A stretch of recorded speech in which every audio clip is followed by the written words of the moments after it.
पाकिस्तान और अफगानिस्तान के बीच बढ़ते सैन्य तनाव पर कई मुस्लिम देशों ने गहरी चिंता व्यक्त करते हुए संयम और बातचीत के जरिए समाधान की अपील की है। दोनों पड़ोसी देशों के बीच हालिया हवाई हमलों और सीमा पर झड़पों ने क्षेत्रीय स्थिरता को लेकर व्यापक चिंता पैदा करती है। सबसे पहले तुर्की ने इस संघर्ष को गंभीर बताते हुए दोनों पक्षों से तत्काल तनाव कम करने का आग्रह किया।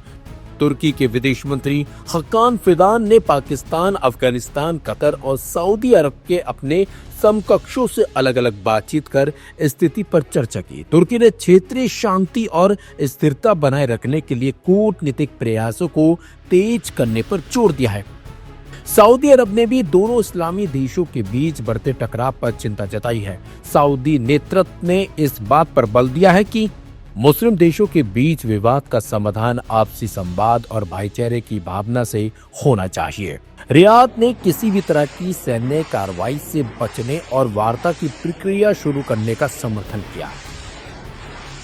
आपको बता दें, पाकिस्तान और सऊदी अरब के बीच हाल ही में रक्षा समझौता हुआ है। इसमें कहा गया है कि पाकिस्तान पर हमला सऊदी अरब पर हमला माना जाएगा। हाल ही में सऊदी अरब के हस्तक्षेप के बाद तालिबान ने रमजान का ध्यान रखते हुए पाकिस्तान के कुछ सैनिकों को रिहा भी किया है। माना जा रहा है कि एक बार फिर से पाकिस्तान चाहता है कि तनाव को खत्म कराने के लिए सऊदी अरब हस्तक्षेप करे, जिसके बाद सभी की नजरें अब सऊदी अरब पर टिकी हुई हैं कि वो इस पर क्या फैसला लेता है। इसी तरह कतर ने भी संयम बरतने की अपील की। कतर, जो क्षेत्रीय मध्यस्थता में सक्रिय भूमिका निभाता रहा है, उसने संकेत दिया है कि वे दोनों देशों के बीच संवाद स्थापित कराने में रचनात्मक भूमिका निभाने को तैयार है। हालांकि यह देश मुस्लिम नहीं है, लेकिन इस पूरे घटनाक्रम में चाइना की भूमिका भी अहम रही है। चीन ने पाकिस्तान और अफगानिस्तान के बीच संघर्ष विराम की अपील की है और कहा है कि वह अपने स्तर पर मध्यस्थता के प्रयास कर रहा है। चीन के विदेश मंत्रालय के प्रवक्ता माओ निंग ने कहा कि बीजिंग स्थिति पर करीब से नजर रखे हुए है और क्षेत्रीय शांति के लिए रचनात्मक भूमिका निभाने को तैयार है।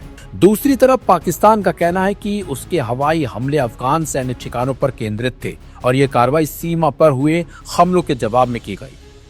वहीं तालिबान सरकार ने दावा किया है कि उसने ड्रोन के जरिए पाकिस्तान में सैन्य ठिकानों को निशाना बनाया और वह विवाद को बातचीत से सुलझाना चाहती है। कुल मिलाकर मुस्लिम देशों की प्रतिक्रिया में एक समान स्वर देखने को मिला। तनाव कम करने, संघर्ष विराम लागू करने और कूटनीतिक वार्ता शुरू करने की अपील की है। इन देशों का मानना है कि दोनों पड़ोसी इस्लामी राष्ट्रों के बीच बढ़ता सैन्य टकराव न केवल क्षेत्रीय बल्कि व्यापक इस्लामी दुनिया की स्थिरता के लिए भी चिंताजनक है। इसलिए सभी पक्षों से संयम, धैर्य और राजनीतिक समाधान की दिशा में ठोस कदम उठाने की अपेक्षा की जा रही है।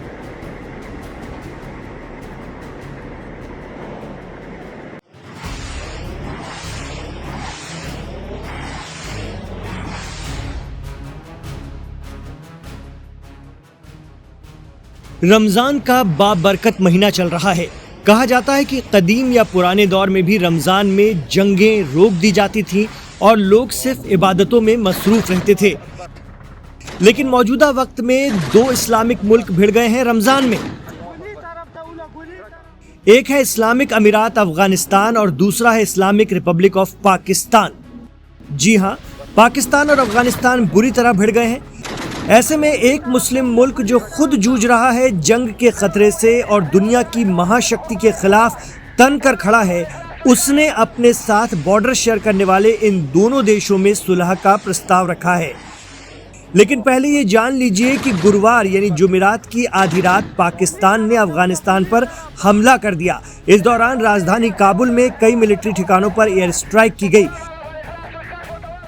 इसमें अफगानिस्तान के मिलिट्री ठिकानों को नुकसान पहुंचा है। हालांकि अभी तक किसी मौत की खबर सामने नहीं आई। वहीं पाकिस्तान में अफगानिस्तान की जवाबी कार्रवाई में अब तक 55 सैनिकों के मारे जाने और 19 चौकियों पर कब्जा होने की खबर है। तालिबान की फौज ने 23 पाकिस्तानी फौजियों की लाशों को कब्जे में लेने का दावा किया है। साथ ही तालिबान ने पाकिस्तान के सबसे अहम F-16 फाइटर जेट को मार गिराया है। अफगानिस्तान और पाकिस्तान के बीच छिड़ी जंग पर ईरान की पहली प्रतिक्रिया सामने आई है। ईरान ने रमजान के पाक महीने में जंग को गलत ठहराया है, हालांकि खुद उस पर जंग का खतरा मंडरा रहा है। इस्लामिक रिपब्लिक ईरान के फॉरेन मिनिस्टर अब्बास अराक्ची ने पाकिस्तान और अफगानिस्तान से इस्लाम के लिए एकजुट होने और बातचीत से मामला खत्म करने की अपील की है। उन्होंने कहा है कि रमजान युद्ध का महीना नहीं है, यह आपसी भाईचारे, प्रेम और इबादत का महीना है। दरअसल ईरान के विदेश मंत्री और अमेरिका के साथ बातचीत के प्रमुख सूत्रधार सैयद अब्बास अराक्ची ने सोशल मीडिया प्लेटफॉर्म एक्स पर एक पोस्ट में लिखा, रमजान के पाक महीने में जो इस्लामी जगत में आत्म संयम और एकजुटता को मजबूत करने का महीना है, ये उचित है कि अफगानिस्तान और पाकिस्तान अच्छे पड़ोसी संबंधों के दायरे में और संवाद के माध्यम से अपने मौजूदा मतभेदों का समाधान करें। ईरान दोनों ममालिक के बीच बातचीत को आसान बनाने और आपसी समझ और सहयोग को मजबूत करने में हर तरह की मदद करने के लिए तैयार है। दरअसल तालिबान और पाकिस्तान के बीच पुरानी अदावत है। पाकिस्तान के अफगान सरहद से लगे 2 राज्यों को अफगानिस्तान अपना कहता है और वो दोनों देशों के बीच खींची गई डूरंड लाइन को मानने से इनकार करता है। तालिबान के आने के बाद इस दिशा में तेजी से काम हुआ। वहीं पाकिस्तान का आरोप है कि तालिबान की शह पाकर अलगाववादी संगठन तहरीके तालिबान पाकिस्तान और कुछ और तंजीमें पाकिस्तान में कत्ल गारत अंजाम दे रही हैं। पाकिस्तान का इल्जाम है कि तालिबान टीटीपी को हथियार, पैसा और सारी मदद देता है, जबकि पाकिस्तान दुनिया की 12वीं सबसे मजबूत फौज है और अफगानिस्तान 114वीं। फिर भी तालिबान पाकिस्तान पर भारी पड़ रहा है। पाकिस्तान की सेना आधुनिक और बड़ी है, जबकि तालिबान की फौज ज्यादातर विद्रोही स्टाइल की है और हल्के हथियारों और छापामार युद्ध पर निर्भर है। बावजूद इसके पाकिस्तान तालिबान से निपट नहीं पाता है। ऐसे में ईरान अगर दोनों मुल्कों में रमजान में कुछ सुलह कराने में कामयाब रहा तो ये उस इलाके की शांति के लिए बड़ा कदम होगा।